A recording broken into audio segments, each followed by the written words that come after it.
बिस्मिल्लाहिर्रहमानिर्रहीम। अबादी वकार कल हमने 5वां एपिसोड EFS पर रिकॉर्ड करके पोस्ट किया था।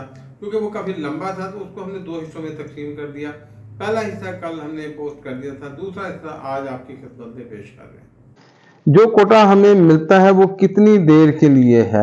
दो बातें जो है ना वो मैं आपको एक तो वो जो पहले मैंने अर्ज की थी कि ऑर्डर किसका कितनी देर बाद होगा, और इसी तरह से ये जो है कोटा कितनी देर के लिए होता है, इसमें तो खैर 1 साल के लिए आपको ये लिमिट दी गई है।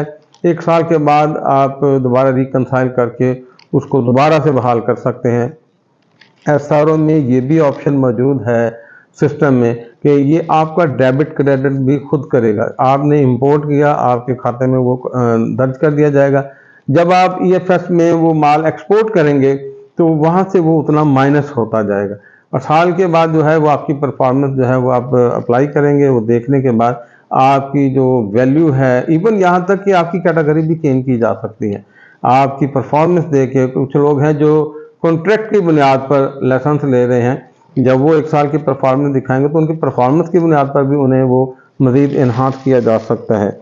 हाँ जी, ये बड़ा अहम सवाल है, क्या हर आइटम का एनालिसिस सर्टिफिकेट लेना होगा। बहुत ज़बरदस्त सवाल है, बड़ा ज़रूरी सवाल है जी। हर वो आइटम जो आप इंपोर्ट कम एक्सपोर्ट करना चाह रहे हैं, हर आर्टिकल जो आप एक्सपोर्ट करना चाह रहे हैं, आपने उसके अगेंस्ट कंजम्पशन देनी है, उसका एनालिसिस सर्टिफिकेट लेना है।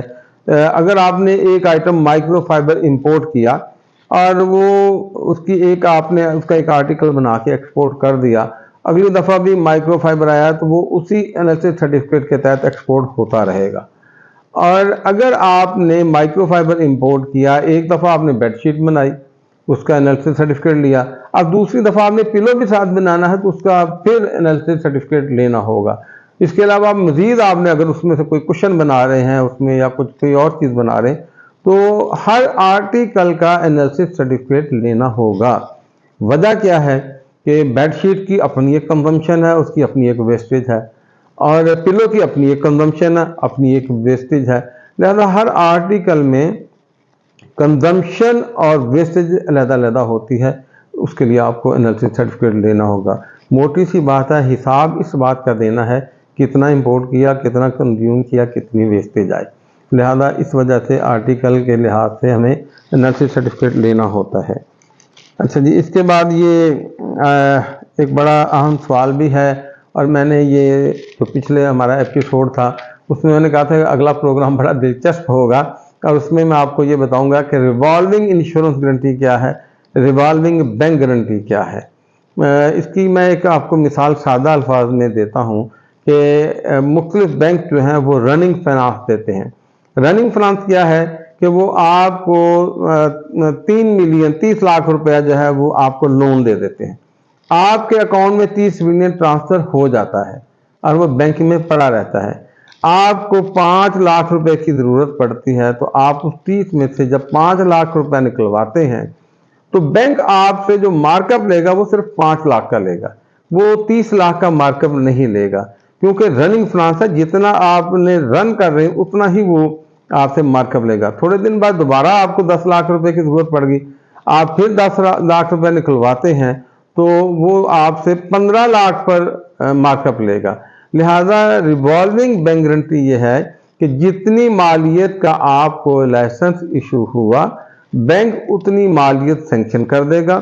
उसमें से फिर जितना आप माल इंपोर्ट करेंगे उतनी मालियत की वो गारंटी जो है वो आपकी एक्टिव होगी, बाकी बैलेंस जो है सेंक्शन का वो पड़ा रहेगा। ऐसा देखें, एक शख्स अगर 1000 मिलियन का लाइसेंस लेता है तो कैसे मुमकिन है कि वो 1000 मिलियन बैंक में डिपॉजिट जमा करवाए, और फिर वो तो 1000 मिलियन वो वहां करवाएगा तो फिर बेनिफिट क्या हुआ उसे, उसका तो कैपिटल, उसकी इन्वेस्टमेंट सारी ब्लॉक हो गई।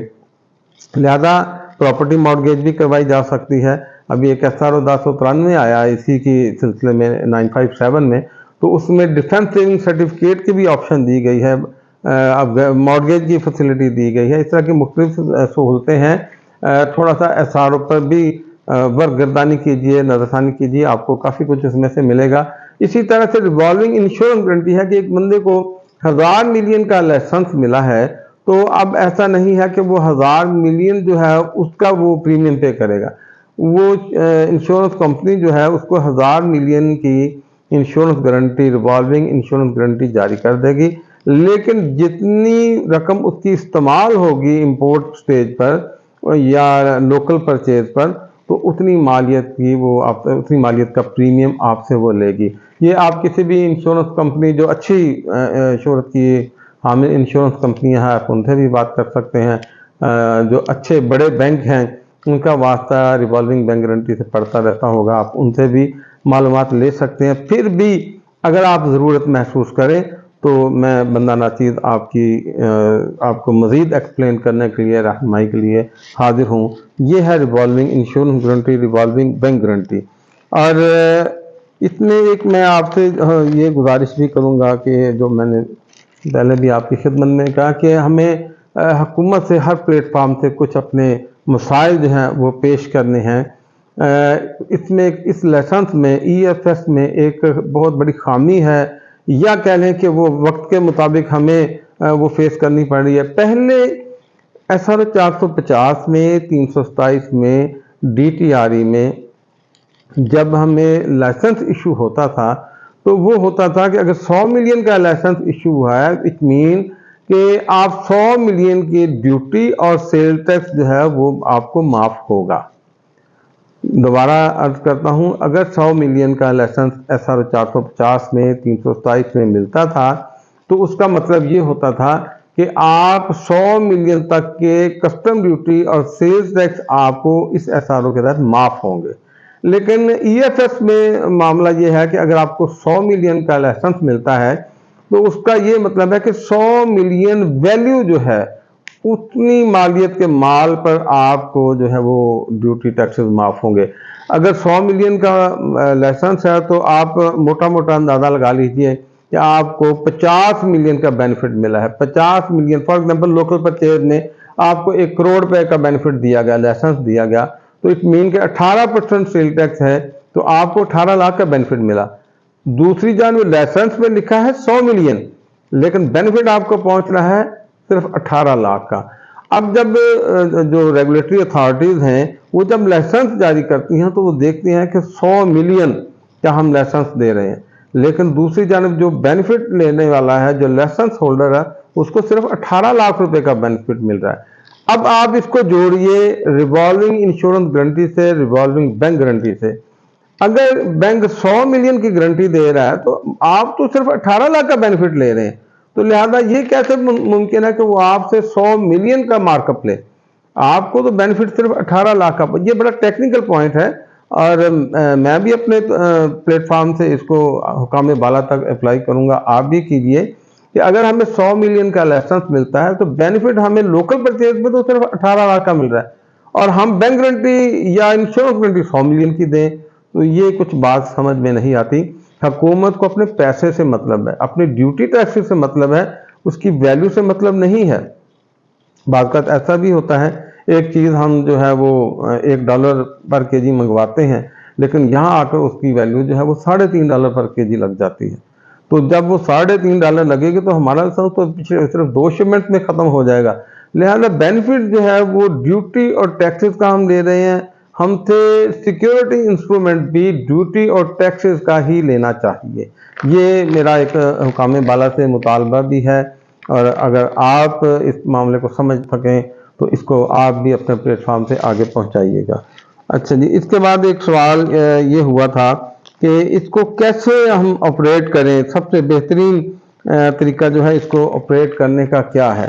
देखें, बड़ा खूबसूरत सा ये SRO है, बड़ा अच्छा निज़ाम है। इसमें मोस्टली सिस्टम नहीं ऑपरेट करना है, आपने सिर्फ उसमें फीडिंग करनी है, इंपोर्ट स्टेज पे भी, लोकल परचेज पर भी, एक्सपोर्ट पर भी फीडिंग वो प्रॉपर अगर हो गई तो आपका जो है वो डेबिट क्रेडिट बड़ा खूबसूरत अंदाज में चलता रहेगा। और आप NSE सर्टिफिकेट जो है वो आपने समझदारी से लेना है और उसको, उसके हर नुक्ते को, उसकी वेस्टेज को, उसकी कंजम्पशन को प्रॉपरली आप फीड करवाएं।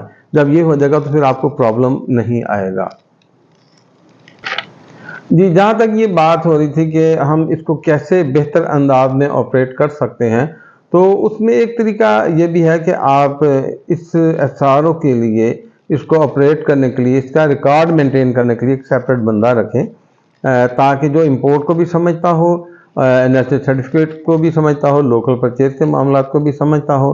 और कुछ जो बड़े इदारे हैं वो तो ये यहाँ तक करते हैं कि वो अपना एक सॉफ्टवेयर बना लेते हैं, इस एसआरओ के सॉफ्टवेयर के पैरेलल एक अपना सॉफ्टवेयर बनवा लेते हैं, ताकि वो उसमें फीडिंग करके जहाँ कमी बेची हो, जहाँ गलती हो, वो फिर चेक करके फिर इसमें वो फीड कर देते हैं अपना रिकॉर्ड मेंटेन करने के लिए, बैलेंस को जो है वो चेक करने के लिए।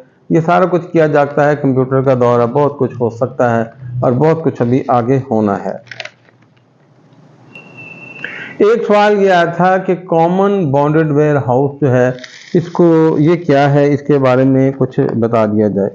अच्छा, इसके बारे में ये है कि कॉमन बॉन्डेड वेयर हाउस जो है, इसमें ये भी एसआरओ का एक हिस्सा है।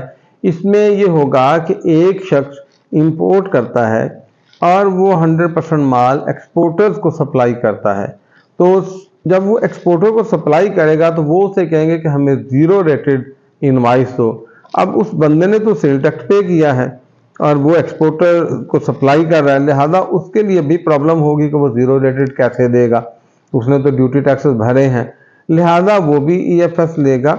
ईएफएस लेने के बाद जो वो माल इंपोर्ट करेगा वो एक गोदाम में रखेगा। वो गोदाम कस्टम का अप्रूव्ड होगा, उसकी अपनी प्रीमिसेस होंगी, वहाँ पर वो माल रखेगा। जब भी उसने किसी एक्सपोर्टर को माल सप्लाई करना है, वो उसकी जीडी फाइल करेगा। जैसे आज से कुछ अर्सा कबल हम एक्सबॉन्ड की जीडी फाइल किया करते थे, सेम इसी तरह से वो उस आइटम की जीडी फाइल करेगा। कस्टम उस जीडी को प्रोसेस करेगा, उस पर बेनिफिट देगा। बेसिकली वो एक परमिट होगा कि हाँ, इतना माल जो है आज इसने वहाँ से निकाला है। उसके बाद वो माल एक्सपोर्टर को सप्लाई कर देगा और वो जीडी की कॉपी जो है वो साथ उसे देगा कि भाई ये माल जो मैंने आपको भेजा है, और वो अपने रिकॉर्ड में एक्सपोर्टर भी ले लेगा। कॉमन बॉन्डेड वेयर हाउस जो है इसमें जो शख्स भी ये लाइसेंस लेगा वो मिजाज होगा कि इंपोर्ट करे और 100% जो माल है वो एक्सपोर्टर्स को सेल करे। अगर वो लोकल सेल करना चाहता है तो फिर उस पर सेम ड्यूटी टैक्सेस अदा करने होंगे। ना सिर्फ ड्यूटी टैक्सेस अदा करने होंगे बल्कि उसको काइबर रेट के मुताबिक गालबन 3% जो है वो काइबर रेट लगा के उसको मार्कअप भी देना होगा। लिहाजा ये अगर वो 3% पे करेगा तो उसकी तो कॉस्ट 3% बढ़ जाएगी। तो उसके लिए फिर ज़रूरी है कि वो सिर्फ एक्सपोर्टर्स को ही सप्लाई करे। ये कॉमन बॉन्डेड वेयर हाउस है।